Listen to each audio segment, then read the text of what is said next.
How can I learn more about how to use the right keywords?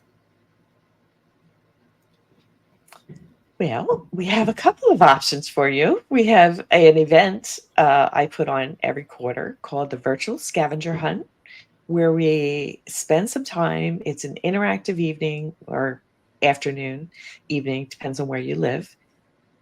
And we actually do some searches in search engines so that you can see the different things that impact the results and help you find the better keywords for your business and your solutions. So I do that quarterly. There's also my book, Be Findable. If they can't find you, they can't do business with you.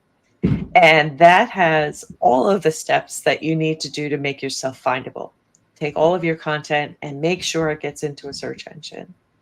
And then there's also my Simple Ways to Make Yourself Findable workshop, which is if you prefer to be listening and viewing, it's a great way to learn it. And that has a live Q&A option, so you can come and ask all your questions.